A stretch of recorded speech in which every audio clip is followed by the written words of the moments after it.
Fellas, we are live on Twitter. Not that's a lie. We're not live on Twitter. I stopped streaming the Twitter, so right away I screwed up. It's okay. We're live on YouTube and Facebook as of right now. Tonight we are going to pretty much cover all of Week 4. It's wrapping up right now with the Rams and the 49ers. Not real sure of that score right away, but I do know it was relatively close before I came in here to set this thing up today. So 14-6 San Francisco at halftime. Yeah, San Francisco looked pretty good. Jeff Wilson with a pretty long rushing attack there. Rushing touchdown there to open the game up. Juwan Jennings with a couple of balls caught, so that might be a name to look forward to on today's stream. Let's turn this hip-hop music off. Forgot that was on. Pretty cool, though, right? Lots of things to talk about today. We're going to talk about some Week 4, basically a summary of everything leading up to Week 4. There are some guys that are just underperforming based on where they were drafted. Guys that are maybe overperforming based on where they were drafted. We've got some names picked out, but before we do that, I would love if anybody watching this show, go ahead and if you're watching this on YouTube, subscribe to the YouTube channel. We are 31 subscribers away as of yesterday from 100, so that's pretty cool. I would love to get to 100 before Halloween. That'd be a good goal. 30 in a month. We got 30 last month. Let's get 30 again this month. Let's just keep growing this YouTube channel. If you're on Facebook, head on over to YouTube and subscribe there as well. Feel free to like and comment on our stream. And make sure you ask us your questions. That's what we're here to do. We love interacting with the audience. So if you're watching us, ask your fantasy football questions. We'll answer them live on the air. Promise. I won't miss a single one. Unless it's an accident. And then you can just comment again. And I'll find it. So right away, fellas, let's get started with like the biggest, in your mind, who is the biggest like no-show, the biggest dud so far in the NFL season when it comes to fantasy football? I can jump in. I think the biggest no-show is probably Alvin Kamara because he's only been on the field 2 games. Both of them obviously playing hurt. You can tell. He's not been bad when he played. Like, he got volume. He got touches. Over 4 yards per carry in both games. Had 11 targets between the two. So I think when he gets healthy, he will be a major factor. Like, probably still 11, 12 points per game on the season when he gets back. But, man, he has been a disappointment if you own him. Secondly, it's Kyle Pitts. He's on the field and he's not. I don't know. I guess I can't sit him. I don't know what to do. I have him on my roster, and it's every week. Like, I'll go through the tight end names, and I'm like, I can't start Will Dissly over Kyle Pitts. It's just not going to happen. I can't talk myself into it.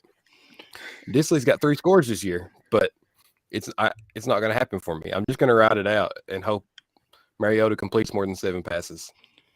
When talking about tight ends, see, that's where. Sorry, go ahead, Dave. So that's where, like, you look at a guy like Kyle Pitts, who's an absolute stud, and they highly projected, but he just doesn't fit that offense. That offense has never really been a throwing offense other than when they had Julio and Matt Ryan. And it's just like, I didn't buy on this hype this offseason. I actually traded him away in a dynasty league. And that's just because it's not because Kyle Pitts is a bad tight end. It's just that offense is going to go through Cordell Patterson, and who's going to go through now that he's hurt. But Marcus Mariota is not. He's not going to live and die by Kyle Pitts like Stafford lives and dies by Cup. Yeah. When we're talking about tight ends, I've had the worst tight end luck known to man, but I feel like I got lucky and picked up Dalton Schultz off the waiver wire. Somebody was dumb enough to drop him after he got hurt. Preseason top 10 tight end. He was active, but didn't play much. Didn't record a catch this past week. I've also got Gerald Everett, who I picked up a long time ago and has performed very well up to this point for me. So I'm pretty happy with that. I started off with Cole Kmet. I no longer have Cole Kmet. And later on, we're going to talk about a blockbuster trade that me and Coop came up with. So far, I've won the trade. Dave, shut up. It's a blockbuster. When you have two of the top fantasy scorers in the trade, Your it's a big quarterback deal. just went down. You Who, lost mine? that trade so bad. Shut up, Dave. All right, so Josh Weaver talks about Dalvin Cook, and that is a name that we were going to mention as part of our pretty much no-shows, guys that haven't really performed up to their standard. You know, Cook is a guy on a very good offense. Shoulder injuries keeping him out of the game, keeping him without those top, volume of opportunities to get the ball. One guy on my team that I'm pretty hurt is my number one overall pick, is Jonathan Taylor. First week, massive, humongous week. Hasn't really done anything since. He's getting a lot of volume, multiple carries, double-digit carries, sometimes upwards of 20 carries, but he's not getting the yards and touchdowns. I don't know what's happening. I don't think the Colts are a very good football team right now. Well, I think that's having a lot to do with it. I honestly, I was flipping around teams the other day, flipping out not trade offers. I didn't offer anybody anything, but I was searching for an offer to provide to someone with Jonathan Taylor involved. That's where I'm at with him right now. Figured I could maybe get somebody really good out of him, maybe a quarterback, but I'm not sure if that's going to be able to happen the way I want it to with his production being the way it is right now. I think Dave. that's an overwhelming theme though with the NFL is that bell cows are getting production touches, getting targets. Their offenses just suck. I mean, Yeah. When I was going through my list, you were talking about Jonathan Taylor, Dalvin Cook, Najee Harris, Deebo Samuel, the athlete. Granted, he broke one off tonight for a touchdown. James Conner, Alvin Kamara. All these guys that were going, at least in the second round, if not higher, who just aren't performing. And it has just been a weird fantasy year in general. I feel like everybody that you play is, doing great. And then everybody that you're sitting is going off with 2 touchdowns. I'm looking at you, Jamal Williams. It's just every handcuff back out there is having a boom year. Clyde Edwards-Helaire. I don't think anybody would have expected that one. Jamal Williams. Miles Sanders, great year with the Eagles. And he's got Hurts to compete with on touches. So it's funny to see that the bell cows are busting. The handcuffs are kind of booming. And it's just it's been a weird 4 weeks, boys. Yeah, I think you're both right on Taylor. The Titans, or not the Titans. Titans aren't as good either. But the Colts are not as good as they were last year, especially on defense. They were, pretty close to an elite defense last year, and that has not been the case. For sure. It's changed the game script for how the offense is playing, but it's also, the whole momentum of the game is different. He's third in running back opportunities. 82 carries, 16 targets. He's getting 24 looks a game, but he's only got 1 touchdown. He's only caught 9 out of 16 passes, which isn't a great percentage for running backs. So they're supposed to be, high percentage targets. You got to start him. I don't think he's the number 1 running back in fantasy right now. I don't think he is either. You've got to move him down a couple spots. The only people I can justify putting above him, though, rest of the season is Saquon and McCaffrey. But I think both of those guys I would rather have than Taylor right now. That's where the list stops. So he's still elite, but it's been disappointing. For me, though, when I think of long-term success, in terms of a fantasy league, you need consistency every week because I've gotten lucky in the fact that a lot of my flex players and my wide receivers have done so well. I'm going to win this week as well. 2 weeks in a row, I'm going to win after starting 0-2. But I've got so much success elsewhere in my lineup that's not probably going to be there all the time, right? So in my head, I'm thinking that I might be able to flip Jonathan Taylor for a mid-tier running back, so somebody like an A.J. Dillon or Aaron Jones or somebody like that to pair with Khalil Herbert, and I've got the David Montgomery handcuff as well. With that, I could get also maybe a top 15 quarterback or a top 10 quarterback as well for Jonathan Taylor. in turn, in reality, that makes my team better. I'll lose the best player, obviously, but I think that makes my team an average points per week a little bit better. That's the way I think of fantasy football is you guys can have great players, but if they don't perform consistently every week and give you this certain amount of points, you're not winning. So you can have all the great players you want, but in the end, it comes about scoring more points than the other team, no matter how good or projected good or ranking that they are. So the funny thing about DK is I was shopping DK around heavy the first couple weeks. I was offering him in a trade to everybody, and I'm kind of glad I didn't.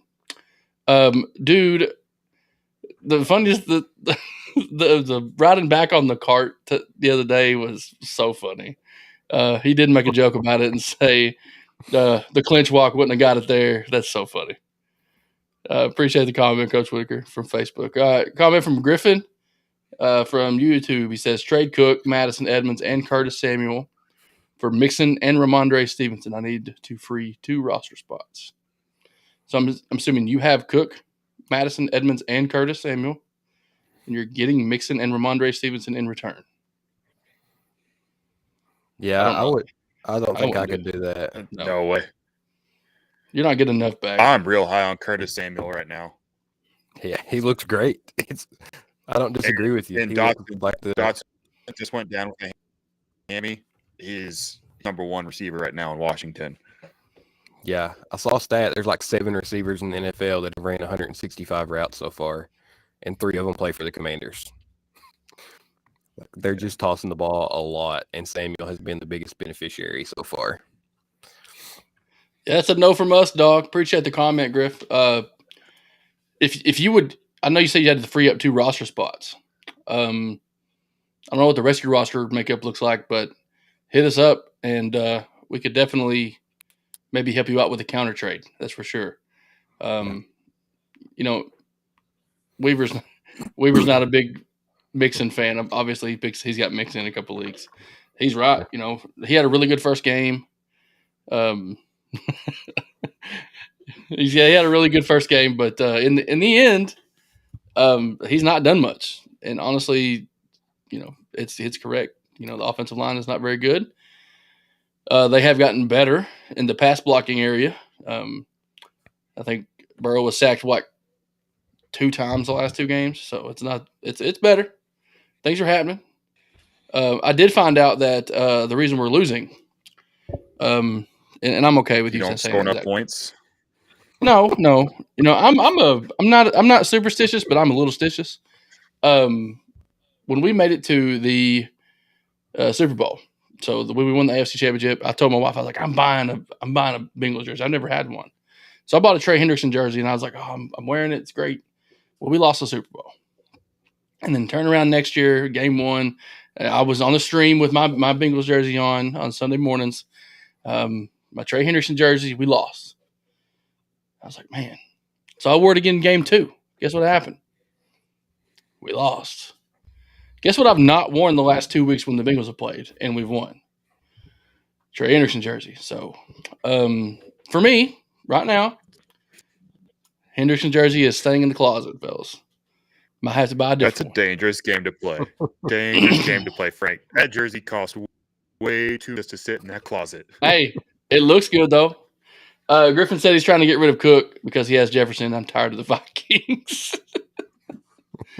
I get that. Mm-hmm. If you have Jefferson, Cook, and Madison, I would try to move Cook, but you got to get more than Mixon out of him. I think Cook's better than Mixon. It's close. I don't think that's the deal breaker in that trade for me. It's looking at Edmonds and Samuel versus Stevenson. I think that's giving up too much for the second half. Like, if you just want to move Cook, I think Mixon is a pretty, comparable running back to bring back. You might lose a spot or 2, but it's okay. It's the second part that does me in. Ricardo, I see your comment, man. Griffin's got one more last comment here. He said, "Wow, who should I try to get?" I would first maybe look at a waiver wire pick right now, and we're going to talk about those here in a little bit. But there's some injuries that happened this week, so we're looking at maybe 4 or 5 weeks of backups coming in playing larger roles, and we're going to talk about some of those in a minute. that you could probably try to supplement some point value there for injuries. But you're looking to find a top 15 running back for Cooks or a top 15 player at a position for Cooks, at least. Based on your team need, I would feel like, wide receivers are always big pickups. You can get a top 15 wide receiver, you're going to get points consistently each week. Yeah. Couple quick names I think have rose up lately, and we had them on the list we'll talk about later. Miles Sanders and Josh Jacobs. I think both were Josh Jacobs late. is having a decent. They're almost identical. They're both, they were kind of back into RB2, like in the 20 to 25 in your drafts. I think they're both up to 14 or 15 rest of the season. They have taken over what we thought were running back by committees. They're 6th and 7th in total running back opportunities so far. Double-digit carries and a catch in every game. This week they had 29 and 33 touches. So those are two guys. They just keep using them more and more. They look better and better. A couple of guys that I think you can still get cheap because of that draft capital. You can definitely talk them down. Use last year's numbers if you need to. But that's a couple of those cheaper running backs I think you can still get. From YouTube, Ricardo told you I was going to come back to your question, man. I'm happy you guys are with us. Non-PPR, he's going to trade Pierce, CD, and Goff for Hurts, DK, and the Eagles D. What do you think? Unless it's a 2-quarterback league, there's no way. Yeah. I just don't know. PDD finally came out. Yeah. You do upgrade at quarterback. Hurts is consistently going to be more better. That's a terrible idea. Consistently better than Goff, in my opinion. You have a higher upside with Hurts with the rushing abilities. DK and CD, I have them both on my fantasy league. I was shopping them both around heavily. I'm not doing that anymore. I'm keeping them both. Yeah. I don't know that I would mess around with defenses in trades. I don't know that that's going to be any, swing point for me when it comes to making any kind of trade in fantasy football.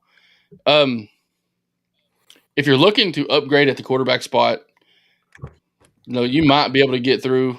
But I don't think you need to. I don't think you need to either. Goff's been top 10 this year. The Detroit Lions are the perfect fantasy football team. There's been other platforms talk about this. They're the number one scoring offense in football right now, 35 points a game. If they had a decent defense, man. No, it's even better because they're the 32nd defense right now, giving up 35.3 points a game. Every game's a shootout because they can put up points and they give them up in buckets. So every Lions player has seen huge benefits from that. I mean, we're talking Jamal Williams has had 3 multi-touchdown games. TJ Hawkinson just had like the 6th best fantasy tight end game in NFL history. Like the Lions are hot. I would ride. Amon-Ra St. Brown, top 5 receiver right now, probably. Yeah, points per game for sure. Yeah, man, I would probably, hold off on that trade. Just see what happens. I think your 3 are better than those 3 combined. Especially when you add in the defense. I wouldn't know that. I don't know if I would trade for a defense. I'm picking those up. Yep. My stepmother says, burn that jersey. You're causing me a lot of heartache. She's referencing my Bengals jersey that apparently is bad luck for the Bengals. Element Difference. Appreciate the comment on YouTube, my friend. He said, do I trade Kelsey for Najee in London? He does have Freiermuth. No. Why would you double down on 2 Steelers, already bad offense? Keep your tight end 1. Flip Freiermuth for somebody. They are. Yeah, I don't think that you have any faith in Pittsburgh going forward. And this gets into that positional advantage, right? I mean, you go into every week, if Travis Kelce is your tight end, I'm looking at the season-long averages right now. You're getting 6 points over everybody except Mark Andrews. Hawkinson is up there after an absolutely insane historical game that he will never repeat. But a 6-point advantage every week you go into a matchup with. You're definitely not going to get that with Najee in London in a starting lineup. Yeah, he said he's got a couple more comments on here, so we're going to flip through those really quick. He says he's lost Patterson. He does have Sanders and Montgomery, who Montgomery is hurt right now, but that's okay. He's going to come back. When he comes back, what's going to happen? I don't know. I have both of them, both of the Bears running backs, so we'll see what happens. I'm going to start Herbert. until he doesn't need to be started anymore. He's also got an offer from a guy in his league, and he says Stephon Diggs and Waller for Kelsey. Yes. That's a yes for me too. Kelsey's gone. 100%. That is the trade that you want to go for, my big guy. That one is Stephon Diggs is so good, and he's on the best offense. Kelsey is so good as well, but you're also going to supplement the points that you're going to get losing Kelsey with Diggs and Waller at the same time. Yeah. Again, it's all about you can play the matchup. It's about points per game, man. Like matchup for Waller. Yeah. And for our move, yeah, you can pick your better game between those two. Yeah, for sure. Weavers talk about losing Cordero Patterson. My wife is going through this right now. I did just put in a waiver claim for Algier or Algier. I don't know how you pronounce his name. Does anybody know? Is it Algier? I think it's Algier. Yeah, I think so too. Yeah, Coop, so didn't you I did draft put him? in the waiver claim for that. I did. Held on to him for a couple weeks, but I'm too active on the waiver wire to sit on. He didn't have. Coop's made like 20 moves already this year. I'll pick guys up on Friday and drop them on Saturday just so nobody can plug them in. He's that, Call it what that you guy. want. He is that guy. No, for sure. We'll get to that comment in a minute, Josh. Ricardo, man, no problem. If you like what you hear and you think it's valuable to you, make sure you subscribe to the channel. We go live every Monday and we do conversations just like this. So we appreciate the love. Our old buddy Bob Dole from YouTube says, should I drop Claypool? If so, who do I pick up? Slim Pickens. I'm surprised you held on to Claypool this long. I understand it's Slim Pickens, but you're going to be able to get somebody. You know, Claypool's probably a flex play for you. If he's starting as a wide receiver, I'm sorry. Hopefully you got guys better than him. Anybody that could have you looked at the waivers? You know, I know our waivers are going to be way different than everybody else's because we have huge rosters and a lot of bench spots and IR spots available. I don't know of anybody right off the top of my head that's probably going to be available in most leagues that's going to be able to pick up in a flex spot. Yeah, he said he's just been bench riding. Yeah. I don't think you're going to be able to trade for him. Trade anybody. You're not going to get anybody back in a trade for him unless you pull him with somebody else. I think there's a lot of options right now. Mm-hmm. I'm looking at less than 50% of leagues. If you go just over 50%, like below 60, you've got Treylon Burks. And I really think that we're seeing some good things. Numbers don't look good, but if you watch the game film, you see how much he's on the field now. He's trending up and up. He's one name I'd watch. Michael Gallup, under 50%, came back, touchdown in week 1 on limited snaps. Hold up on the Treylon Burks.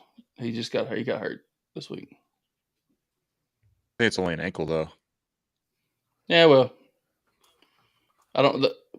if he's available, pick him up because he's not going to be out for long. Yeah, and like you said, it's not a plug and play. It's somebody's bench. Turf toe. He'll be fine. Romeo Doubs is probably number 1 if he's available. Dude's looking like he's Green Bay's number 1 receiver. They're trying to get him involved in every which way. Yeah.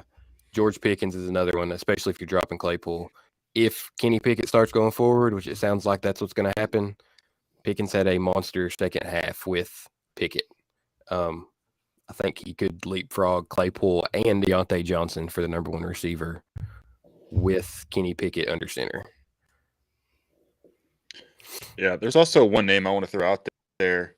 This one is completely contingent on Amon-Ra St. Brown, but Josh Reynolds is only owned in 10% of ESPN leagues.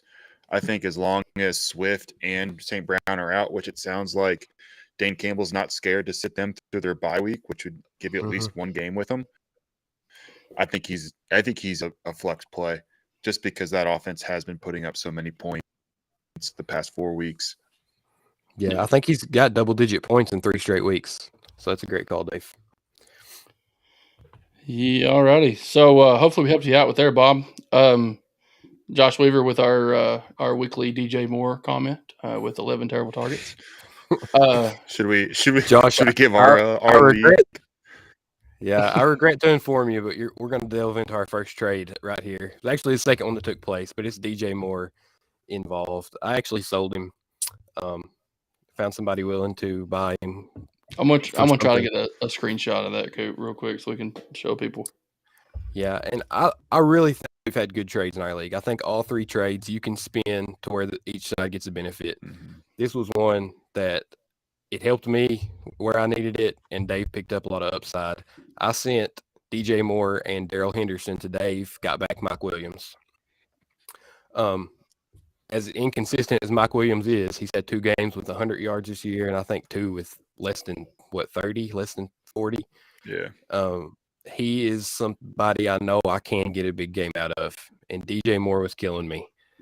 So I got that plug and play right away. I'll take my low weeks and my high weeks. I'm fine with it. Dave gets the upside of if DJ Moore turns it around, along with Daryl Henderson, who we know is a top 15 running back if Cam Akers goes down and has some standalone value as a change of pace back anyway. Yeah, and that's actually already paid huge dividends for me because I'm sitting on Javonte Williams, who unfortunately tore his ACL and is out for the year. So I don't know if he'll be in my starting lineup next week, but I'm just glad to even have that option. And Mike Williams was just frustrating the hell out of me with Keenan Allen out and Eckler not doing anything. I felt like that guy should have been double-digit points every week. So I'd rather ride with a DJ Moore, who's a proven guy, than Mike Williams. Yeah. So, well, I think that was a pretty fair trade, though. You needed a roster spot. I know this is almost impossible to see. I know it is for me. Your screen might be a little bigger, but here's a trade that against Coop with Coop and David here. Henderson and Moore for Mike Williams. Me and Coop also had a trade. This is the first one that went through for our league. David is so upset with me right now, but we'll see how it works out. I traded looking good, away DJ Shark, Travis Etienne, Chris Olave, and Lamar Jackson. In return, I got Justin Jefferson, Michael Carter, Daniel Jones, and Khalil Herbert. So, my thoughts on the trade was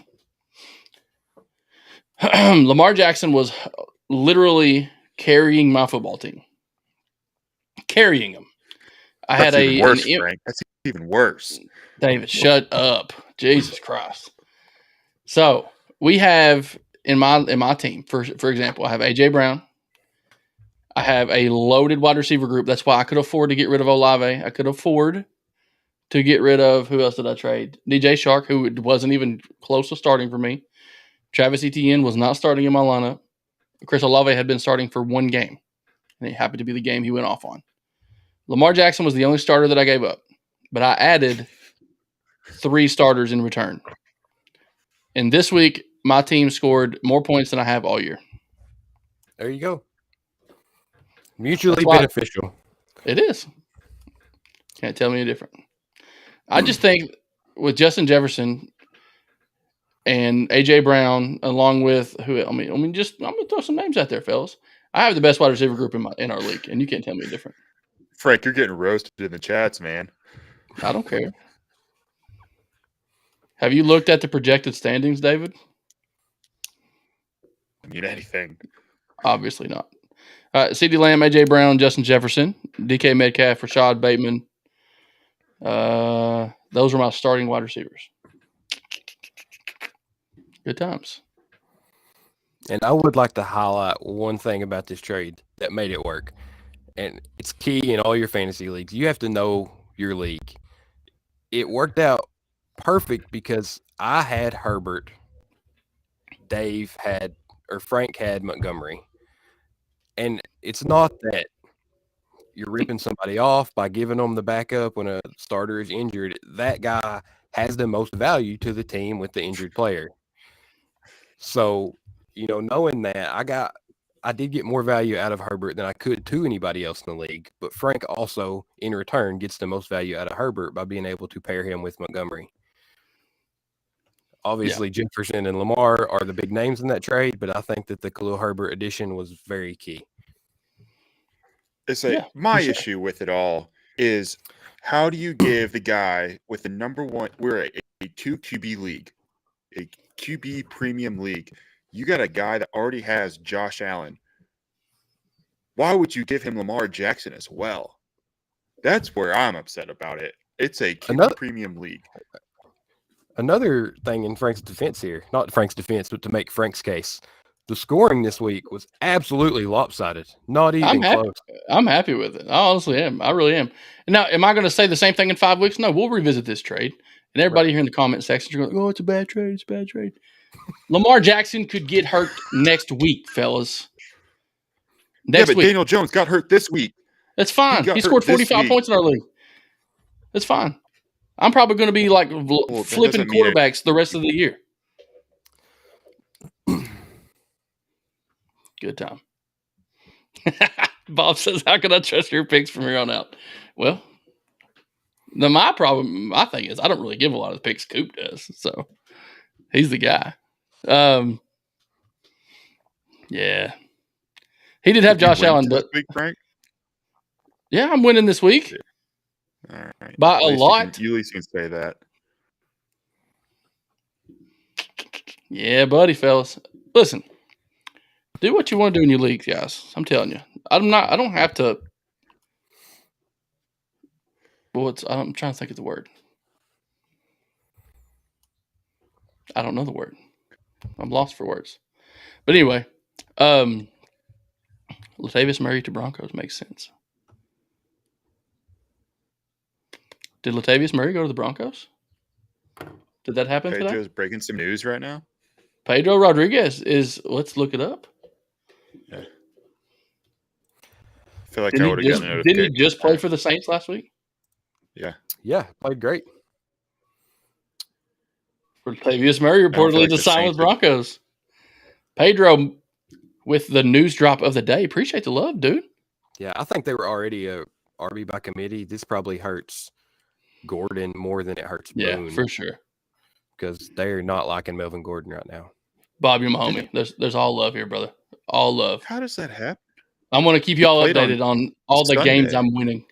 He was on their practice squad, got called up for the game because of the Kamara injury. It's probably, a 1-week contract. Back down. Oh. Probably waived him today. But back to this question, is it worth picking him up? I don't think so. Hell yeah, it is. If I'm picking one up, I'm going Boone. But what if he's not available? And you got let's say you have a free roster spot. Not many people do, but you have a guy just chilling on your bench. You might hit with Latavius Murray, as he's going to be the RB2 probably. But Melvin Gordon has had significant fumbles. He's had 3 return for touchdowns. Yeah. That's a problem. I think Murray's a good pickup. He's a red zone guy. He's going to be a goal line back, change of pace, third down guy. He's not going to break off 10 carries for 100 yards for you, but you might get 4 carries and a touchdown. And I'd rather have him on my bench than Coop's bench any day. That's exactly. Look at Waiver says I picked him up just to block Kamara owners. Yeah, that's a good point. If you had Javonte, I guess he can return some of that value. He's not going to be near what he was, but yeah, if you want to just snake him from somebody else in the league, if he's on my team, I'm going to have a hard time at least the first couple of weeks putting him in a roster. If you want to stash him, if you have the flexibility, that's okay. Coach Whitaker, he said he missed the trade, so we're going to go over that one more time. Basically, the big names were I traded away Lamar, and I got Justin Jefferson and Daniel Jones, Michael Carter, and Khalil Herbert in return. Apparently, nobody else liked the trade but me. It just gets worse every time you say it, Frank. Coop, you got to understand not the concept, but the conversations that went on during the trade negotiations. Now, we talked about how to make trades before. Mm-hmm. Sending blind trades is a no-go. That's constantly bad news. You need to have a conversation with the players in your league and ask them, what are some things that you can do? Coop come to me and say, hey, I've got Justin Jefferson. You've got Lamar Jackson. Let's work something out. I would have loved. I have Lamar Jackson. We had talked about how, Jonathan Taylor has not had the greatest year ever. But now I have preseason, running back 1, wide receiver 1 on the same roster. That never happens. Yeah. Ever. A lot of power. Yeah, but what's preseason number 1 running back doing? It doesn't matter, Dave. It 100% does matter. The rest of my team has carried it this far. So if something does change with him, nobody is going to beat me. Because everybody else has been consistent. The one reason that I feel that I was so happy with it is because I could bring Olave back. I feel like Olave is a fantasy startable receiver every week from what we've seen I agree with that. from him. And I had just put him in my starting lineup the week before I traded him. Yeah, so in doing that, I felt so much better about it because, I lose Jefferson, but I still have a top 30 guy that I feel like can be a starting wide receiver every week and get what I hope will be a long-term upgrade at quarterback, even though this week I lost that matchup. Daniel Jones was a better fantasy football player than Lamar Jackson for 4 quarters. Yeah. Now, is that going to be consistent? No, it's not. It's definitely not. But in a quarterback-heavy league like we were in, my quarterbacks aren't good. And I only had one good one to begin with. So why not go and have the rest of your roster spots solely stacked where you don't have to depend on your quarterbacks to win? And that's what I'm doing. That's my strategy. People go 0 RB like Coop did in the draft. To hell with it. I'm going 0 quarterback in a 2-quarterback league. We'll see what happens, fellas. Yeah, it can work. No, you can't say that. You can't say that. I went 0 quarterback league, and I'm sitting there with Tom Brady and Carson Wentz. Yeah, yours is way better than mine. I've got Jacoby Brissett starting this week and Daniel Jones with Jameis Winston on the bench. But Bob Doe says, I need to say I listened to a few fantasy casts, which I'll actually break down and discuss across the boards. I'm so tired of just hearing about all the marquee being talked about and missing the hitting gems. We appreciate that, dude, a lot. I'll be honest with you. Coop works from home. If you're a Coop employer around this and you're watching, I'm sorry. You ain't getting much work out of him. That is not true. I'm doing a fantastic job. Damn, Frank, exceeded expectations on the final year review. He just has a lot more time to do some research than most people do. Most of us are at our break. We're looking through our phones. Coop's got full-ass spreadsheets on his computer with rankings that get updated every week. He's full in. He's the MVP of the Trifecta Sports Podcast. I'm just the host. I run. I click all the buttons. I click the buttons. Coop is literally the brains behind the fantasy football app. We don't even talk fantasy football outside of this podcast, really. We talk about other things, but, Dave just is here. Dave's here to disagree with everything. Because that's what he does. Dave is going to, he's top in the league right now. Dave, what's your record? 3-0?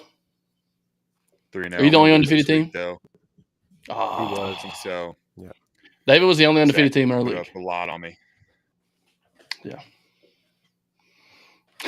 Weaver says 10 hours a day fantasy football podcast at work. I do have a schedule laid out. I know when they go live. I'm like the sub fan for life. Appreciate it, Bob. Really quick, let's talk about. I know Coop mentioned this favorite fantasy football podcast. What are some of your favorites, Coop? So everybody else, we can spread the love. All right, we got to spread the love. No free ads. No, listen, dude. Trifecta Sports is first, second, and third. I re-listen to the episode we air on Monday every day of the week. It's the first thing I do. It starts my day off right. If you guys haven't done it, highly recommend it. Do you want to hear fourth? Yeah, yeah. I do like. I don't like ESPN as much as I used to. They never say anything negative. They're the Disney company. They're affiliated with everybody. I feel like there is a lack of bluntness on there. Honesty. Yeah. We can say that Najee Harris has sucked so far. Joe Mixon's averaging less than 3 yards a carry. They should probably stop. Baker Mayfield is not good enough to be a backup. Yes. In this league. The two I do try to listen to every day. I do listen to fantasy footballers. They've just got. They do a great job of giving you useful stats. Some of those podcasts will flood you with more information than you need. You get into reception perception and underdog fantasy, and they're just throwing too many metrics for it to even make sense to comprehend. Footballers does a good job of that. They make it fun. They do a great job producing it. And then the other one I really like is Fantasy Football Today on I think it's CBS Sports. Josh mentioned it here. And I like it because they're not aligned at all. They will disagree with each other. They'll have one of those guys had DJ Moore, like wide receiver 6 on the season. One had him like 24. Like it's not a, most of these fantasy shows, everybody's just, yeah, I can see that. I can understand. Like they do go back and forth a little bit. They're pretty blunt. We have another trade from Griffin again. Says, how y'all feeling, Cook, Madison, Edmonds, and Garrett Wilson, and Burks for Miles Sanders, Brees Hall, and Jamar Chase? That's a lot. I like that one. I like that one better than the first one. Yeah. You get Sanders two and starting Brees are running both backs. ascending. And then Jamar Chase is Jamar Chase. Mhm. Burks and Wilson are, Wilson's going to give you spot games where he goes off. Edmonds is probably going to give you a touchdown a game. Cook and Madison, it's only one or the other. It's never both, usually. Yeah. Really worried about Garrett Wilson with Zach Wilson back. The targets really flipped this week to Corey Davis. Garrett Wilson was looking great with Flacco, but if they keep Zach Wilson out there and roll with him, really worried about how Garrett is going to perform going forward. And he already has Aaron Jones as well. Yeah. I agree with Dave. I like that one better. Brees Hall is looking like he could be a steal. Yeah. This is non-PPR, as I think, is what you said earlier. Is that right? So it's just standard league? I may be wrong. That bumps Sanders and Chase up because Chase is more of a yardage touchdown guy. Yeah. I think that bumps Edmonds down too into his I think it was Ricardo Williams. They're just going with most. This is PPR. It's PPR. It is PPR. I mean, that's all depending. I like Sanders and Brees are going to be an upgrade overall from Chase Edmonds, I believe. And I know Cook and Madison both were not starting. Treylon Burks probably wasn't starting. Yeah, I mean, you remove the injury question with Cook and Madison's. Edmonds is hard to start week to week because you don't know what his usage is going to be. You can plug and play Sanders and Brees Hall. Plug and play, forget about them. Yeah, Wilson and Burks right now, you're waiting on both of them. So you get back 3 starters. I mean, it improves. Like Frank said earlier, it's a weekly game. This improves your point output on a weekly basis. Yeah, I'm taking it. Yeah, and I think don't listen to trade advice from me. But I think he's picking up the Eagles, an Eagles guy, a Bengals guy. He's losing a Dolphins running back who I'm not confident in that running back room, and the Vikings running back room who has been flipped all year anyways. So I like it. He's got plenty of receivers, fellas. Man. Plenty. Take it. Wolf. Yeah, I'm nervous about Gabe Davis, so you can wait on him and plug Chase in. Yeah. Obviously, Chase is starting. Just saying, Davis has me nervous. But Curtis is lock in the flex, though. Don't think about removing him. Yeah. All right, man. Appreciate the comments, Griffin. Hopefully we did you well. Bob Doe says, would you trade Edmonds and Stafford for Hunt and Carr? Yes. I would. Yeah. David Carr's not going to – I mean, they got to come around They got to come around eventually, don't they? The Raiders, right? They won last week, but like they're going to have to get on something because they were some Super Bowl favorites, fellas. That people were picking them like the Broncos to go to the Super Bowl. The West defense, though, man, you don't want to face it, and that's where that kind of gives me the pause of they have 6 games against teams. Not mentioning, I don't know the rest of their schedule, but they have not looked well. I mean, granted, Stafford hasn't looked well either, but I think I'd rather bet on the Rams offense over the Raiders offense at this stage in the season. I think Hunt over Edmonds is a significant upgrade. I think Kareem Hunt is borderline top 20 running back. Edmonds is somewhere around 30 with a question mark. Carr has outscored Stafford on average 4 points per game this season. He's the higher scoring quarterback. I mean, you can go weapon for weapon. It's all about Higbee's- weekly point values, fellas. I mean, Doesn't Higbee's necessarily playing better, but if you well, something we got to stop thinking about is we're not talking about who you would want to be the quarterback on your actual football team. It's who's going to score you the most points week to week consistently. So you can always holler at, these guys are better players. Yeah, they might be, but like, are they being used in a way that generates fantasy value? We get caught up in rankings and we get caught up in like, Jonathan Taylor is the best running back in the league.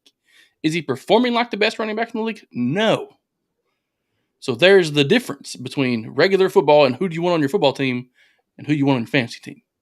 Yeah. So if Carr is scoring more points and he's the inferior quarterback, you can still get by with winning with David Carr as your quarterback.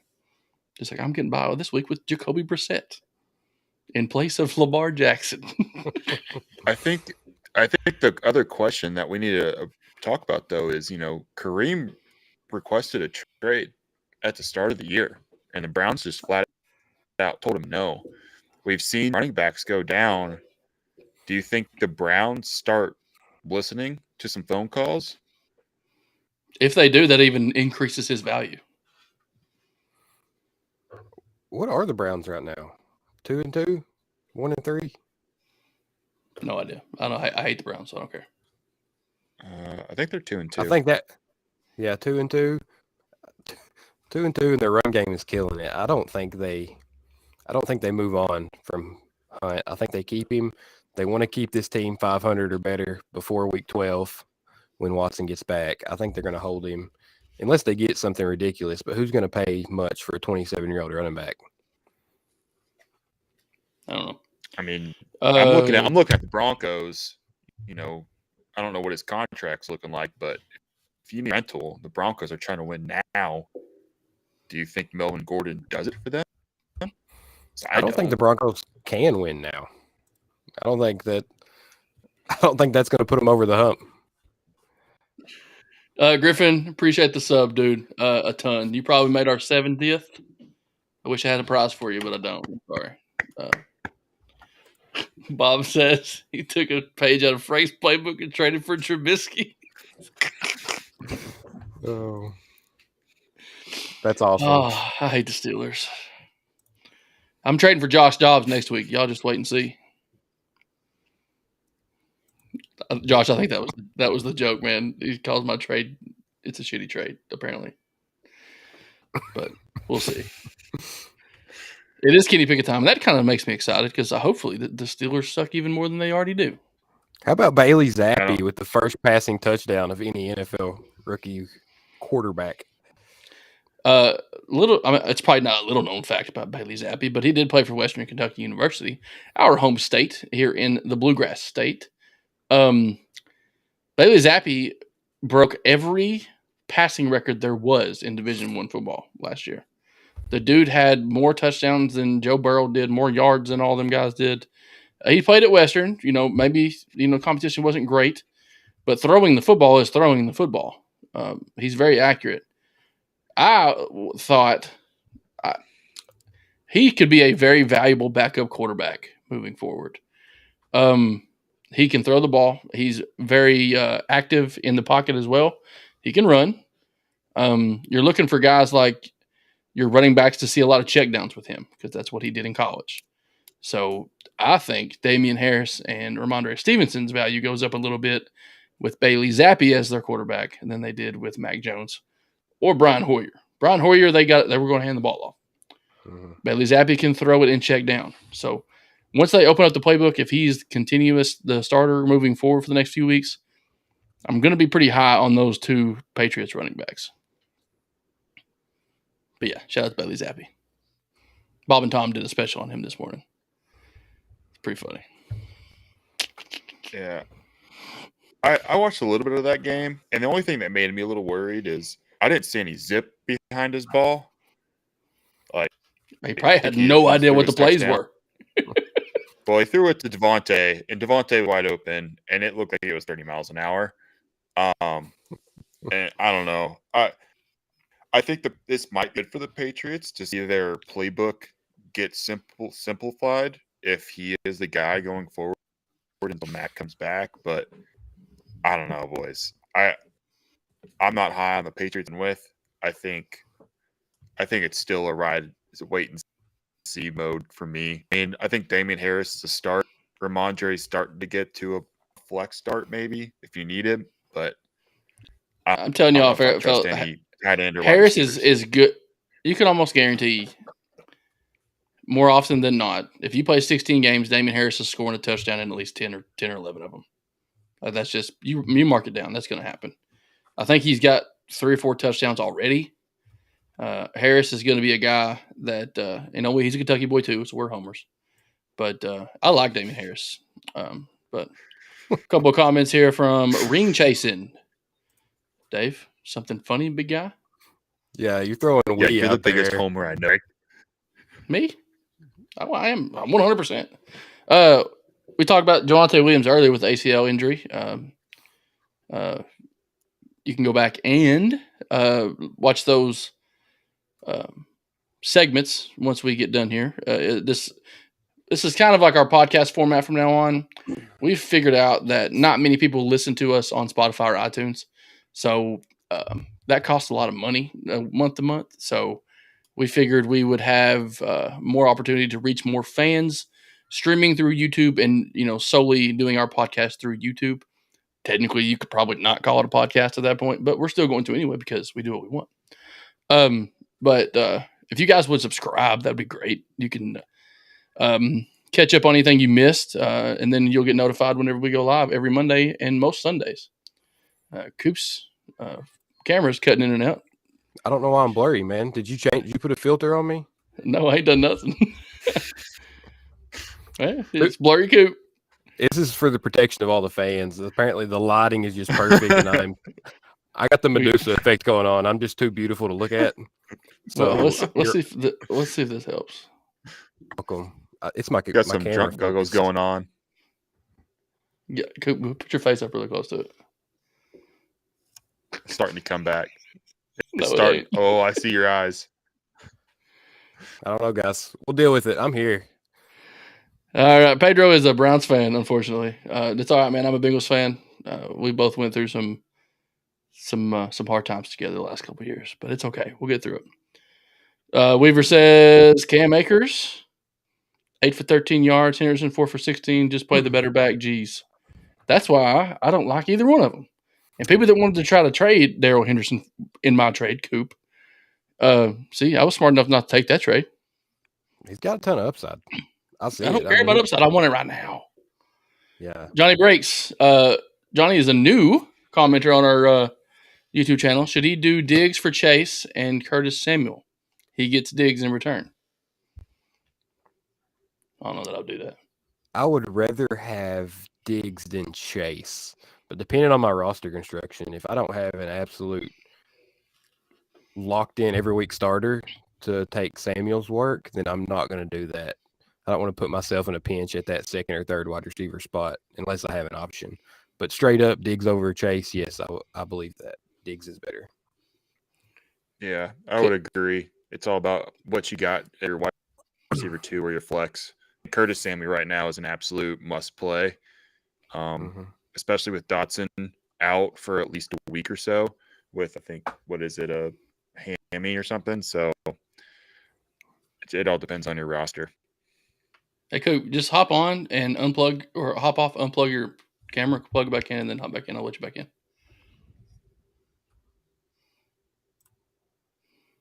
Usually it's Dave. Dave, how does it feel not to have internet problems right now? It feels pretty good, Frank.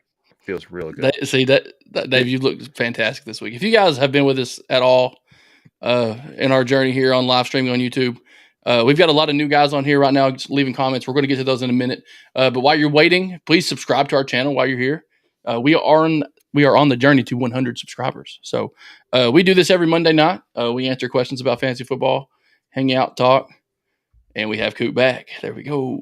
I look good. It's good, Coop. Except for that North Carolina hat. So, Johnny, appreciate the comment, man. Ring chasing. I feel your pain, dude. I have Jonathan Taylor, but he does have Barkley. And Taylor is playing backup running back. I don't know that that's going to keep continuing to happen. I don't know. I'm holding out hope. Can I get in these Richard? leagues? Why can't my lineup look like this? Like, man. Some of you got either you're really good drafters or your league mates are incredibly stupid at drafting. But it's all because of, you guys have done a good job drafting players. So, you guys have a good combo of players. I'm telling you, man. I would like to have some of these combinations of guys that are readily available. But Richard from YouTube says full PPR 12-man league. Any suggestions for my starting lineup? He's got Burrow, Kamara, Barkley, Adams, AJ Brown, Firemouth, Mike Williams. Well, Burrow. It looks like a starting lineup to me. Yep. Yeah, pretty good. AJ Brown, Adams, solid. I also have AJ Brown. Barkley has been killing it. Kamara, hit and miss right now, but longer period of time, they're going to depend on him heavily, especially if Jameis continues to be hurt. So I think that's a good lineup, dude. If you have any more, somebody else you want to throw in there, maybe we can negotiate and navigate that for you as well. Yeah, Mike Williams is definitely the flex, if that's the question. He's the odd man out. Yeah. And Freiermuth is a solid guy. We don't know how it's going to, with a new quarterback, you never know what targets are going to look like. But most of the time, tight ends are safety options for quarterbacks. They're short yardage, goal line guys, somebody they can depend on. Most of the time, they're open. So, solid quarterback or solid tight end combo there with Kenny Pickett taking over under center. Appreciate the comment, man. Alex from YouTube says Najee for Dalvin Cook and Mike Williams. What side is Dalvin Cook and Mike Williams? Because that's the side I want to be on. Yeah, if you're getting Cook and Williams in return, yes, that's a 100% yes. Thank you. Come again. Keep trading with that guy. Alex, appreciate the comment, man. If you like what you hear, go ahead and subscribe to the channel. Hunter from YouTube also says, hi, do I drop Schultz for Freiermuth? I don't know that I would do that.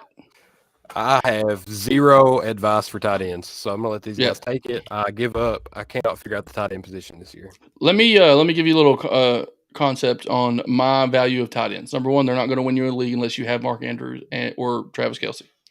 What you need to do is find consistent value in terms of 3, 4, 5 targets a game with a touchdown option more often than not.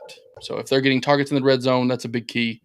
If you're watch games in which the tight ends play, because if you know that these teams run in, multiple tight end sets, they're obviously not going to look to throw to those guys. Freiermuth and Schultz has been hurt, so we don't know he's just not coming off of an injury. But before the season, he was top 10 in terms of rankings. He was around there with the Zach Ertzes of the world. But for these two, right now, Freiermuth is the better option until Schultz gets back in the swing of things. So if you want to drop Schultz and pick up Freiermuth, I would be okay with that. But I don't know if that may not be the overall grand scheme of things. I don't know who you were starting at tight end while Schultz was hurt. If Gerald Everett is available in your league, that's a solid pickup. That's who I pick up. Right now, honestly, I'm a Bengals guy, so Hayden Hurst is not a sexy pick, but he did score a touchdown last week. He is that safety net for Joe Burrow when he doesn't have anybody else to throw to, and Hayden Hurst is a very quality tight end, and he feels at home. They actually run plays for him, and that's not been the case for a Bengals tight end since freaking Tyler Eifert back in the day. So right now, probably I would drop Schultz for Freiermuth simply because Schultz hasn't seen the field in a while, and that Freiermuth has seen the field. But with the new quarterback, I don't know. So, Hunter, appreciate the question. The same conversation on the quarterback real quick. Schultz is going to look different when Dak comes back. So watch that Dak recovery really closely. Yeah, for sure. Pedro, man, we appreciate the sub. Yeah. My 2 cents on the whole tight end thing is I like 2 tight ends most of the time because I'm like Coop. I have no idea who I want to play. So I try to play the matchup. And I think if you have the opportunity to have a Dalton Schultz and a Freiermuth available for you every week, I would drop another bench guy to have those two options, just because, tight ends are at a premium. I mean, unless you have a Kelsey or Andrews, you're not going to be up top. But being able to have a 5 or tight end, I think both those guys are going to get you be top 5 each week. It's just a matter of who's it going to be. Hunter, Pedro, thank you for the subscription, man. We appreciate it. Come join us every week. We'll have a good time. We can talk fantasy football. He said he started Tyler Conklin. That's not a bad option there. Tyler Conklin has more targets and catches right now than I believe a bunch of high-named tight ends. Yeah, just like we all told you would happen in the preseason. You know how we were on Tyler Conklin. We saw it coming. Yeah. Tight ends are so easy to predict. Exactly. Oh, man. Oh, that's such good stuff. Ring Chasing says he's got Russ, Taylor, and Barkley. Jamal Williams, Evan Sutton, Samuel Waller, and Joku. I'm assuming that is the rest of his lineup from earlier, correct? Yeah, the Taylor and Barkley comment. Yeah. He says the league has a wide receiver bias as well. Yeah.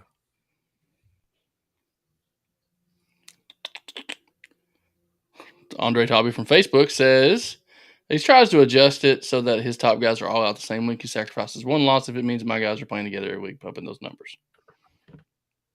That's why I don't use a ton of, during the draft, talk about bye weeks, unless I don't want to drop a bunch of people to pick up people to fill those gaps. Yeah. So, more than 2 or 3, I'm pretty hesitant on picking another guy with the same bye week. But that is something that a lot of people don't talk about. Plan ahead on your bye weeks. So we're in a 2-quarterback league. Roster limits 3 quarterback. So you can't pick 2 up. You can't wait. I've got Josh Allen, Lamar Jackson. They're every week starters. I went and looked at the quarterbacks available. Who do they play week 7, week 10? I picked up Matt Ryan. I don't need him for 4 weeks, but I know that in those 2 weeks he's playing the 28th and the 30th worst defense against quarterbacks. So I went ahead and secured that bye week position. So you can plan ahead like that. I don't draft around it either, Frank, except in this scenario where you have a roster limit and you're starting multiple players. Yeah, for sure. Josh says he's got Aaron Jones. Finally got A.J. Dillon tonight. Solid pickup, obviously. No, Dillon has only had one good game, and Jones caps his upside. Would you play both? Dillon giving you a floor at flex. I don't see a problem with it. Yeah. Dillon's getting 16 touches a game. The points will come. He just only found the end zone week 1. And that's the thing. When you watch a Packers game, it's sometimes very difficult because Aaron Rodgers is chucking the ball down the field and there's receivers not even close. Their best players are their 2 running backs. So they're going to heavily involve them both in any way they possibly can.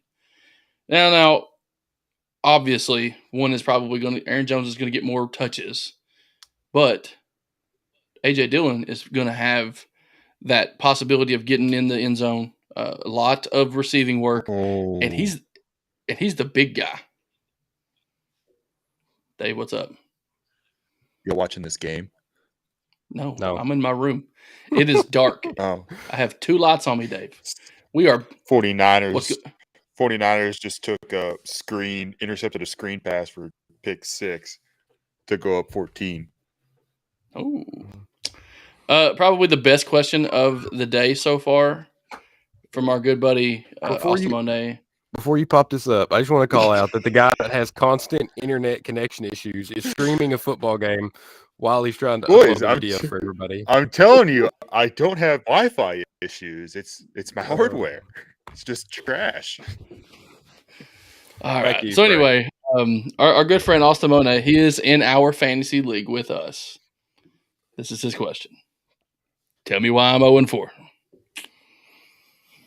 I've looked at Austin's team. That's who I'm currently playing this week. The game's not over, Austin. There's still time. I don't want to be too obvious, but second to lowest point total in the league. I mean, that doesn't help. Yeah, you're not scoring enough points, big guy. Let's take a look at Austin's roster really quick. I didn't plan this. He would be the last one on the list. Joe Burrow and Geno Smith. Geno Smith had a great week. Joe Mixon, that's hurting him. Aaron Jones, solid. Jamar Chase, he's got Chase Claypool starting. Get rid of him, Austin. And nobody's going to trade for him, so you're going to have to drop him. Drake London, that's a solid wide receiver. George Kittle at tight end. Saquon at the flex. Cordero Patterson at the other flex. We had double flexes, guys.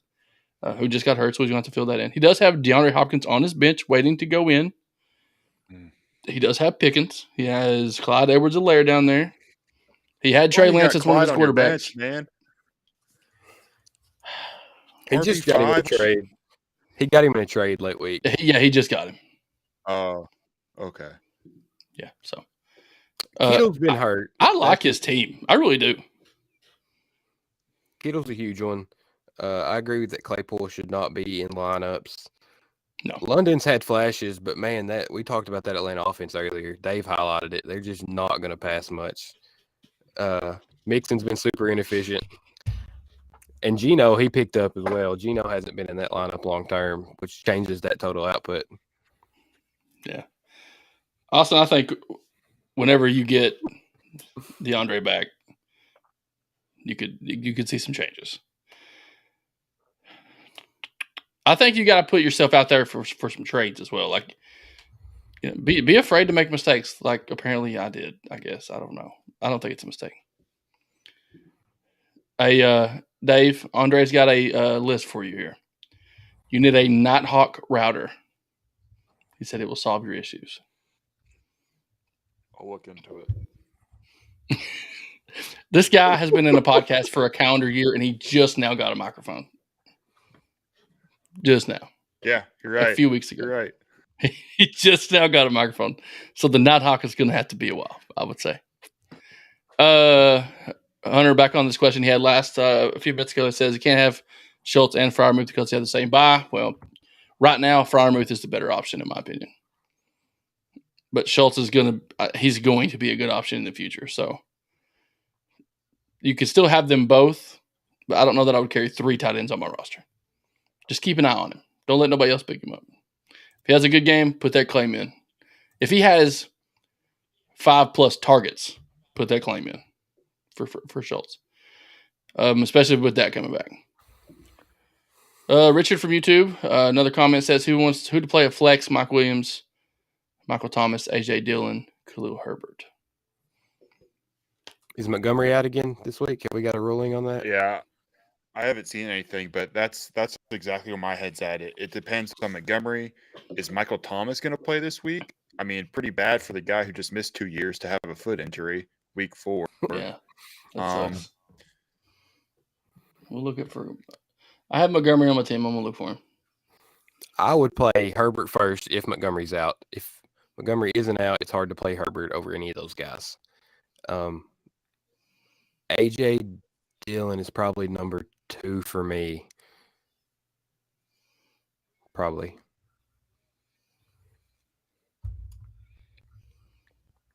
There's nothing on for next week. Yeah, so. There's nothing on fantasy sites right now about Montgomery.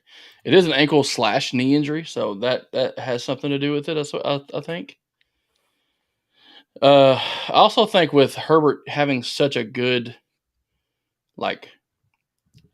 entrance into his starting role, I do think it might limit both of them. They might be splitting more often than nothing. Saints are playing Seattle. If Thomas is healthy, I would bump him up. Chargers have Cleveland. Ring Jason said y'all had really ignored my question. You 3 little gimps. Where's your question at? There's a lot of questions on here. Need to trade for a wide receiver. Might try to use. Oh, I missed that. There, is this your question? That's my bad, dude.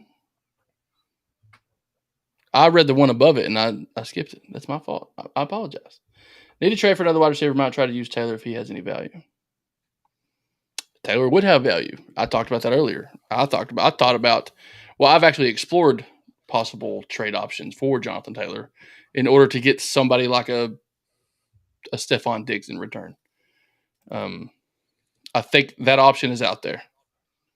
I think you just need to go look at the rosters on your team or on your league, and you kind of have to know the personalities of the league members that you have with you as well. Knowing, appreciate it, dude. Good gift. Appreciate it. But I don't know. I don't know why he needs to trade for a wide receiver. What did he said he had? You moved it. He had Debo, Mike Evans, and Cortland Sutton. I mean, Yeah, this was his bench.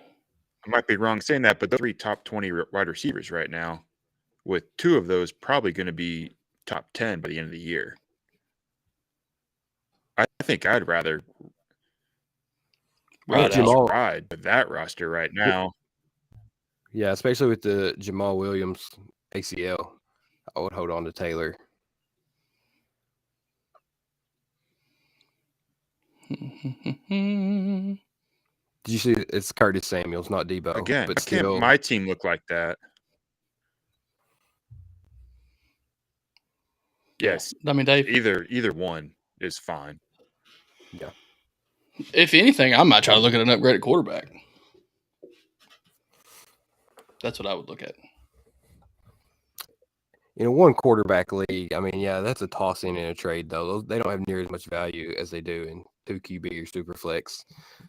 But just for sake of answering the question, if I'm looking at a wide receiver, I want to try to find one that's exceeded expectations and package them with another top tier running back or receiver, like a 2-for-1 at either position, like a Monroe St. Brown, where they didn't invest a good draft pick in, and that roster should still have other talent. You can flip Taylor for their second round pick plus St. Brown. You get a second round running back of, I don't know, Aaron Jones and underperforming or unhealthy DeAndre Swift. You take that downgrade at running back, bring back a premium wide receiver. It's hard to do, but that would be the route I'd be looking at. Right now, in terms of how this season is going, I'm putting a high value on the top 25 wide receivers over the top 10 running backs. That's my opinion. You're getting more points per game out of wide receivers right now than you are running backs. And you have more options to play those wide receivers as well. Like you said, you're in a wide receiver heavy league, and it looks like you have really good ones. And you have 2 really good running backs as well. Just one of them hasn't, lived up yet. Yeah, he said the people in his league never trade, so he's probably stuck. That's probably not a bad thing either. If anything, I would try to. That's what Coop says about us. Yeah. I haven't said anything except you guys we got the wheels greased. We're rolling now. Oh yeah, we broke the seal on the trade-ins here. You're welcome, guys. Mr. Curly Wolf, in the running for the best YouTube name so far, in our history of live streaming. PPR, Najee and Carter for Cook, and says he had Hall. I'm sure the guy that you're trading with already has Breece Hall. Yeah, I like the Cook side. I'm low on Najee, and Carter's not gonna do anything. Yeah, it doesn't look good going forward for Carter. Yeah, I would say, especially if Madison's available on the waivers. If you got that extra roster spot, it's worth the handcuff just picking that one too. Yeah, for sure. This is something, and I think I'm in the minority here. I don't like handcuffs. I don't like handcuffing my own running backs. Let me rephrase that. I love having other handcuffs because this is the way I look at it. If I have this is Hunt or Cook and Madison is a bad example because they're really close. But in most cases, if you have the handcuff, you're getting less production. So you're taking up a roster spot on your team for what worst case scenario turns into a downgrade, right? If I have a handcuff of somebody else's running back, then I'm getting an upgrade. I'm getting positive draft value there. If I have Madison, somebody else has Cook, I got an RB1 for a 12th round draft pick instead of losing week over week production from the guy I had already had on my roster. So I love drafting handcuffs. I never want to handcuff my own back, in my opinion. That's just me. So I see where, Ring Chasing is talking about, trying to make some moves in his league because he says he does have other teams in his league stacked with, Adams and Diggs. And then the other team has Chase and Jefferson. I understand that's pretty scary going into that week. But again, it all depends on what other pieces they have around those guys. Because you're looking at a way to sort of maximize their potential of each individual position putting up an average amount of points consistently over the whole year, week to week. Jonathan Taylor guys are pretty upset right now because he dropped 30 points week one. Ours is double PPR, so for me he dropped 60 points week one. I still lost, but on the weeks that he's not scored touchdowns, not broken 50 yards rushing, are the weeks that I've actually won, which is weird. So if you imagine that everything else for me goes my way, and Jonathan Taylor somehow gets in the end zone a couple times here and there, then my team automatically becomes better. I'm not giving up on – I'm not looking at everybody else. But,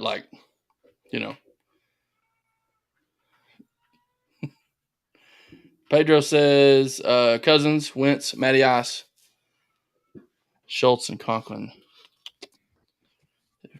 So this is his team, I'm assuming. I like Cousins. Boys, I'm down 2 points right now with Cooper Kupp going. I need to catch bad. All right, fellas. A couple more questions on here. Ring Chase, are you talking about Jonathan Taylor here? Like, you need him to score 3 touchdowns this week? Because that would be awesome. He does have an injury, though, that held him back. He did miss the first practice ever since his high school days. Yay, good friend coming back. Yeah, I see you, Ring. You're good. I knew what you was talking about. We're on the same page, dude. We're going to be Jonathan Taylor haters and keep him on our team the whole time. Coop, you're blurry again, by the way. Yay says trade Sutton and Stevenson for Amon-Ra. I'm doing it. I'm really high on Amon-Ra. Sutton's looked good, and I think Stevenson is the better back in New England. Oh, man. He might be the better back, but he's not going to give you – they're going to be split. Yeah, it's going to be hard for him to take that over. They're not going to let him. Yeah, I'm probably going Amon-Ra, but it is really close. I don't feel 100% confident in it. Like, I would probably change. And here's the thing. Here's what would make my decision on this. Is Stevenson currently starting in my lineup? Yes or no? Is Sutton my best wide receiver? Yes or no? If both of those questions are no, then I'm trading him. I'm getting my best wide receiver in return. Yeah, I can see that. So, Ring Jason says he's going to hang on to his team and pray every night. That's good. Trust in the Lord. The Lord will get you where you need to go. If you weren't on earlier episodes, if somebody's not performing, move them to the flex spot. Have a talk. Let them know they got to earn RB1. They got to earn wide receiver 1. It makes a world of difference when you put those guys in their place and let them know that their performance is not up to where it needs to be, not up to your team standard. Coop did that with Justin Jefferson and then traded him the next week. Hey. Ye says Sutton is his wide receiver 2, Stevenson on his bench. Yeah, you're definitely getting an upgrade to wide receiver 2 there. There's no question. You got Sutton, you got Jefferson and Amon-Ra St. Brown. Yeah, that's an upgrade overall. I'm doing that 100%. If you're looking at just the trade standalone, it's fine. It's probably, people might be hesitant to do that. But, if you're looking at it in terms of your actual makeup, all right, Coop's got to head out. Go ahead, Coop. We'll finish it up. All right. See you, Coop. You guys. Anyway, appreciate everybody for tuning in. Say bye, Coop. And babies are crying. Them babies are crying. I hear it. It might be my baby. I don't know. But anyway, when they'll get it. They'll take care of it. But when it comes to making trades, it all depends on what your actual generic makeup of your team is.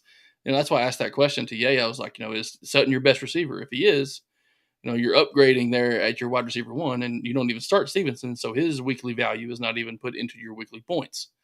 So you're automatically upgrading your points per week with Amon-Ra St. Brown in place of Sutton. and then you stack Jefferson and St. Brown on top of each other, then there you go. Just really quick, he says, what about Sutton and J-Rob if he doesn't want Stevenson?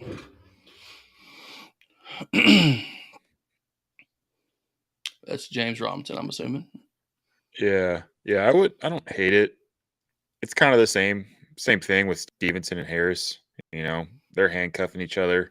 One's the receiving back, one's the main back. J-Rob's done me well the first 3 weeks. Laid an egg yesterday, but I would say those are very similar trades, and I think what you said applies. Robinson is going to be the better overall. But yeah, we're going to answer some of these questions. You guys that are hanging on and asking these questions, we appreciate it. We'll stay on as long as I need to here in the next 15 minutes or less to get all these questions answered. Hopefully, I don't miss some. There are a ton coming in, and if I miss it, just you got to forgive me.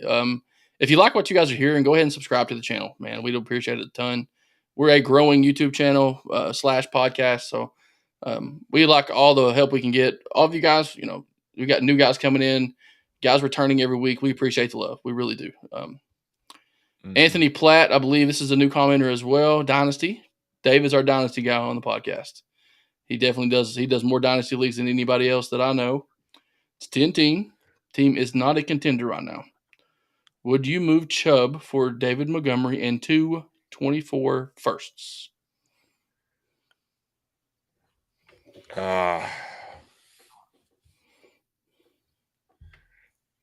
That's tough. So we're talking about, I believe Chubb is RB1 right now. Yeah, I mean, if you're not a contender, if you're going for the rebuild, Montgomery, he's just a pawn, right? You're just getting him for a guy probably. Take those 224s first and flip them for something 23 or but yeah, if you're not a contender and you're going for a rebuild, Dynasty's hard. Honestly, I'd say you probably get more than that for Chubb, but I'd take it. Also a new commenter. Appreciate the comment, dude. Anthony, we love the participation from our viewers. Just got offered Jamal Williams for JT and Pitts. I'm assuming that's Jonathan Taylor. This comment is from Elver Gasso from YouTube. I don't like Pitts. Pitts is terrible right now. He's not a terrible football player, but he's not a good fantasy football player right now. And quite honest with you, Jonathan Taylor hasn't been either, but we all know what Jonathan Taylor is capable of. Jamal Williams is going to be solid RB2 until Swift comes back, and then that might take a small dip, but I still think he's going to have a big role. This is tough for me. He's saying he got offered Jonathan Taylor and Pitts for Jamal Williams. Yeah, pretty much. Take it. Don't even think about it. Take it. I don't care what. I think what we get lost is we're talking about the Detroit Lions. They might not be the same Lions that we all know and love. Still the Detroit Lions, and I'm going to take RB1 preseason over the RB2. I know he's going off. He's going crazy. Cash in. You hit blackjack 3 times in a row. The dealer's going to win at some point. Cash in. Yeah. I mean, the chances of you winning that trade in the end is probably 100%. Those guys are going to get it figured out.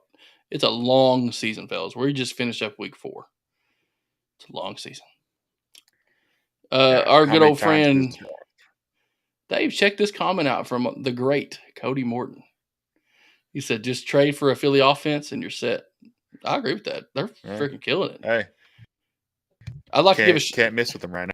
I give a shout out to Cody Morton. He's our high school buddy, a former baseball teammate of mine and Dave's. 14th Region Baseball MVP from the 2012 14th Region Champs, Powell County Pirates. Shout out Cody Morton. One of the best shortstops of all time. Just enough. Obi-Wan, I see you, dude. Welcome back. The problem is we're getting ready to probably log off here for the night very soon. But we'll let you hang on a little bit longer, man. I'm glad you could catch the stream for us. Anthony, man, no problem. I see your comment. If you guys like it, please sub, man. I would appreciate it. Ye says he wanted your opinion on this. He's a commissioner, and two members made a trade. One gets Javonte, the other gets J. Rob and Samuel. Gago here gets Javonte is asking to veto trade. Accept said veto. So what you're saying is our commissioner, well, no. If he accepted it, then he obviously, unless it was an accident. I could see it being an accident.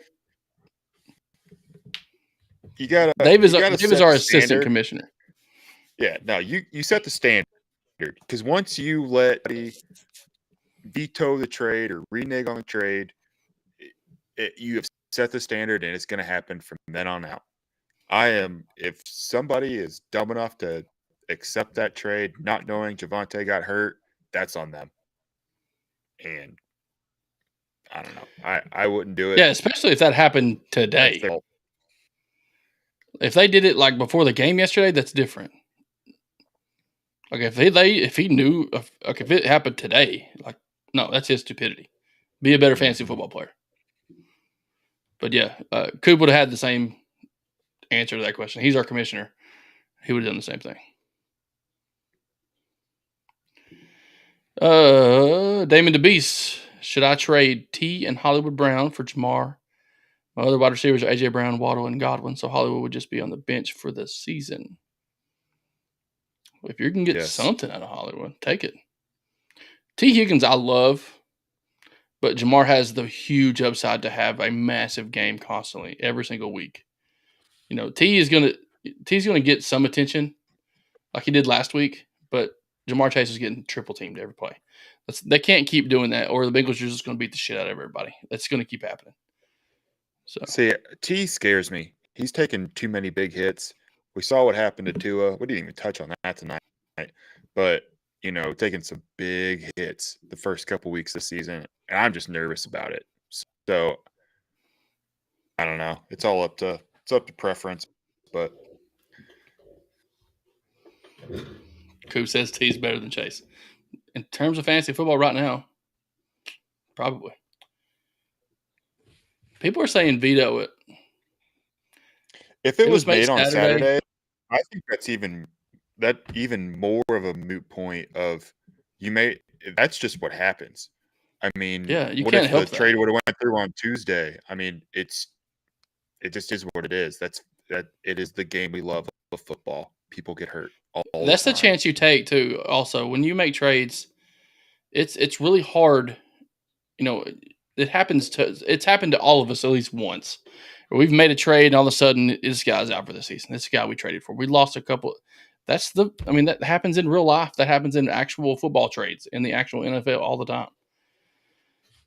It's tough when you're the commissioner and and it's probably your friends asking you to do that, and it's probably some money involved. But I know if I was on the receiving end of Javonte Williams, knowing that I wanted him going into that trade, I knew he was good. He was the lead back there. Melvin Gordon had his issues with fumbling. He was going to get more opportunities in a team that wasn't very good. They were going to have to run the ball. I was thinking about trying to find a trade for him as well. So I don't blame the guy for trying to go out and get Javonte Williams. And it's just the nature of the beast. It happened.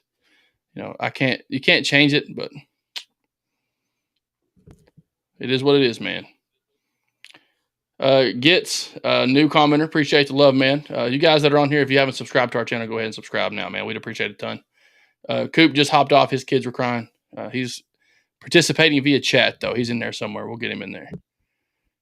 He says his team is Geno, Stafford, JT, Dobbins, Cup, Evans, Emore, Hawk, Myers. What kind of trades should you look for? I'm not a big J.K. Dobbins guy. He did come up a little gimpy. Hawkinson had a huge game. Jacoby Myers, probably not a lot of value there. You could probably pair him in with somebody. Cup and Evans are staying. It depends on how Zach Wilson spreads the ball around for Elijah Moore there. Stafford's a solid quarterback fantasy-wise. He's got Cooper Kupp to throw to. Plus, you got the stack there, so I think you keep that the same. I have JT as well. I'm in a dilemma to where do I want to go look for something or keep him? Right now, I'm leaning on keeping him, just simply because I know as soon as it's kind of the same deal with the veto with the injury. I knew as soon as I trade him, he's going to freaking go off the rest of the year and score 45 touchdowns. But I would try to move. You might be able to throw. You probably could turn Evans and maybe one of those others receivers into another solid. And Evans is pretty solid. I don't. You can get much more solid than that. What are you thinking, Dave? See, I think your team is solid. Again, how do you end up with JT, Cup, and Evans is mind blowing to me. But I love it for you. I'm jealous. You need a quarterback bad. I think you just said it that Stafford got to 14 points 3 times. It's pretty rough out there. I mean, I don't know if you're watching that game, but a strip sack to basically end it. I think he had like 3 turnovers tonight. But the name that really sticks out to me is the guy that we're uncertain of, but the iron is hot with J.K. Dobbins. I believe he had multiple scores last week. I'm not sure about his stats because our resident stat guy, but I would go take J.K. Dobbins and I would go try and get a quarterback. I'll go get a top 10 quarterback right now. It might be a Goff or shoot, maybe even like a Trevor Lawrence, one of those, low tier 1 guys that weren't there in the preseason projections that are there now. They're looking pretty good, but I think you're a quarterback away. I mean, yeah, your top 3 are going to take you pretty far to begin with. Dave, you a little sped up there, big dog. Yeah, my battery's dying, so power saver mode's going on. It's all right. We'll wrap up. I know there's a ton of questions on it. We've been in here for an hour and a half. You guys have made this hour and a half go by so fast, and we appreciate all the love and all the comments. If you guys would want to subscribe and you like what you're hearing, we do this every week. We will answer questions as much as we possibly can. Trying to get through.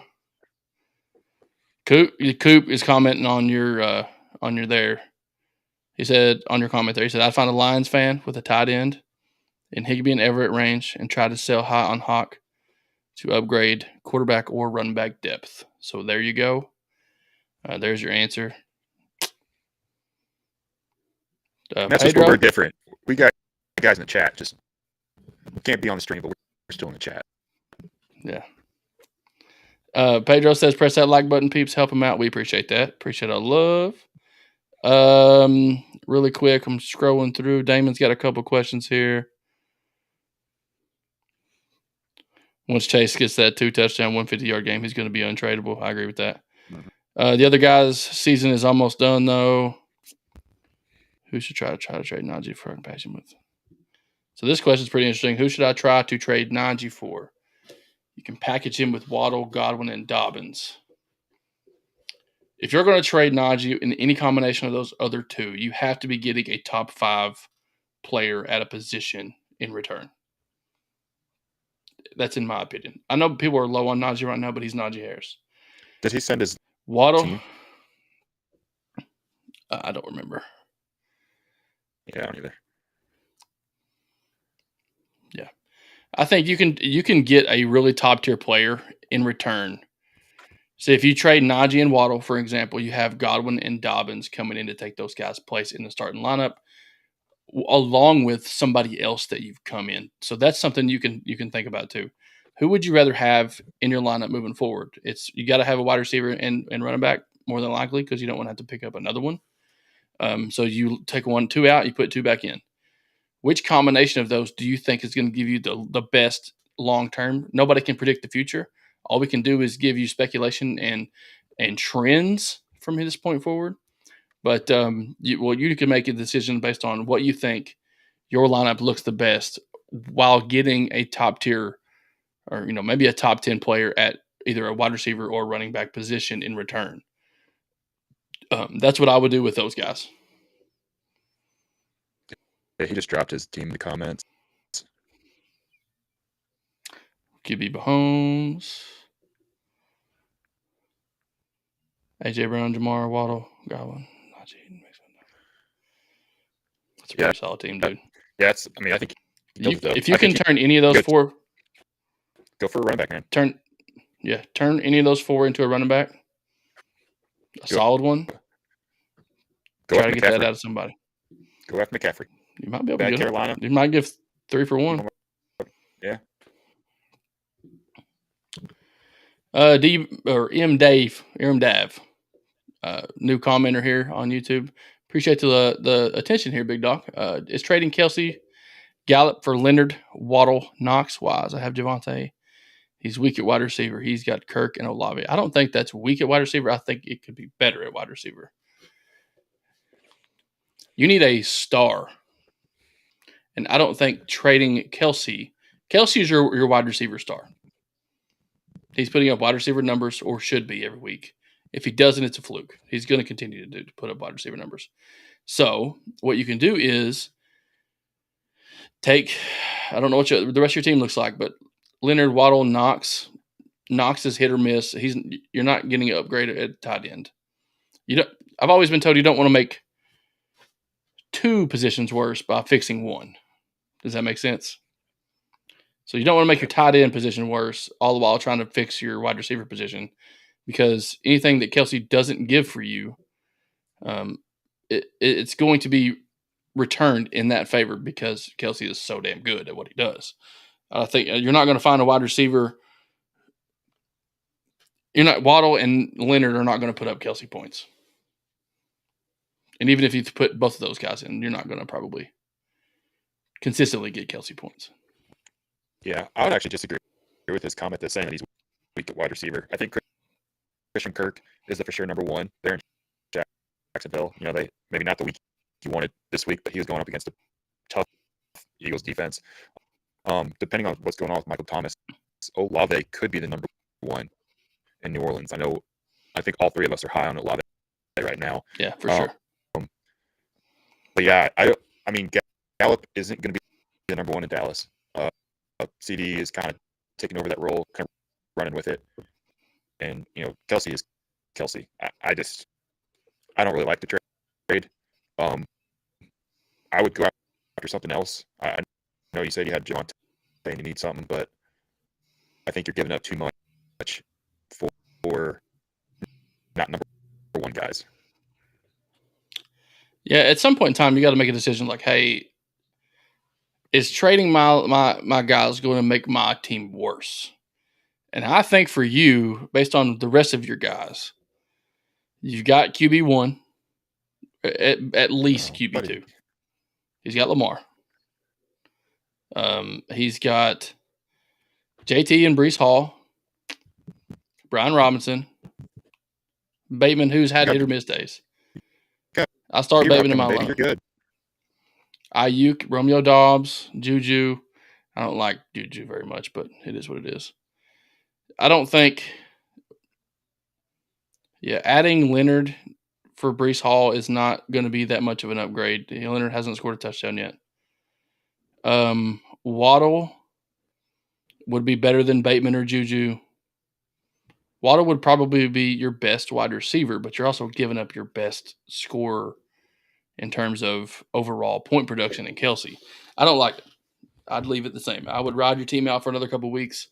Find the right combo of teams. Find the right combo of guys throwing in and out. And then if you don't like it, come back. Yeah, I mean, that's the beautiful part. If you're willing to move Kelsey out. Yeah, here's the other thing. Yeah, go ahead, Dave. I liked where you were heading with that comment. I say, you got Kelsey. You got the capital. Just wait to strike while the iron's hot. I wouldn't. Yeah. If you're going to trade Kelsey, you should get something huge in return. Yeah, it's week 4. Yeah.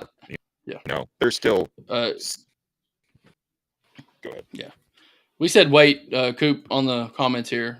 Star third member if you haven't seen him yet. If you're just now new to the channel, Dak has a better chance to support 2 wide receivers than Bridgewater. He's correct. Not saying Gallup is better than Waddle, but he don't have clarity. We don't have clarity yet in Miami. Yeah, I think you hold tight, MDAV. All right, guys. It's really late here. It's currently 11:13 here. Don't know where you guys are watching from around the United States, around the country, around the world, wherever you're at. But we appreciate you guys, joining us today. and having a good time talking some fantasy football. Lots of comments, lots of questions being asked, and we love every single one of them. It's a good time for us. If you like what you heard, got some value out of this, please subscribe to our channel. This next week, I think we're good to go on doing a Sunday morning stream before the game, give you any injury updates, last minute start sit questions. If you're interested in that, appreciate it, Coop. Coop, appreciate it, buddy. That's hilarious. I do need like a sub banner that comes across when people sub. That'd be great. Yeah, you do. Hey, if you guys have sub, let us know. That'd be great. We love it. We're going to try to stream on Sunday mornings as well, around 10 o'clock maybe. So keep an eye out for that before the games start. Asking us your last minute start sit questions. Maybe give you some injury updates. Elver, we appreciate it, man. See you at the next live. Probably going to be Sunday, and then we go again Monday nights. We have other content on the channel as well if you guys want to hit that up. We've been doing mainly fantasy football, but I've been dabbling a little bit in doing some more solo work. Just found y'all a second ago and I'm subbed. So that's the beauty of YouTube, guys. If you guys keep subbing, keep liking, you get us out to everybody else. You know, we may help you out in your fantasy football leagues. You know, we play just like you guys do. We look for the same things that you guys do. And quite frankly, I feel like we're more personable. And we can interact with you guys a little bit better. We're still pretty small. Not a lot of viewers, you know, consistently around the 20 mark. But for a live stream, that's pretty damn good. For, you know, holding 20 viewers consistently over time, over the last hour and 40 minutes. For guys that aren't professionals without professional equipment. And so we appreciate the love, man. Again, thank you guys for hanging out with us tonight. We're going to wrap up the show saying thank you again to everyone who has commented, left a comment, subscribed, liked our channel. I was saying that, you know, we're dabbling a little bit in doing some solo videos about other sports related topics, not just fantasy football, because that's how we actually started this podcast, doing all kinds of sports content. But we figured out, you know, right now fantasy football is where our niche is in terms of live streaming. But if you like watching other content as well, I've been dabbling in a little bit of doing some solo work there. So give those a chance too. Tell us what you think. Yeah, Obi-Wan, we're growing little by little, sub by sub. We appreciate it. We're not looking to do anything massive with this, but with whatever happens. You never know. Thank you guys. Love you again. See you guys Sunday. Continue the conversation on Twitter. Follow us on Twitter. Dave's Twitter's out there. Trifecta Coop is on Twitter as well. He's you know, constantly tweeting out some things, but appreciate the love. Y'all have a good night. Have a good Monday night. Go Bengals.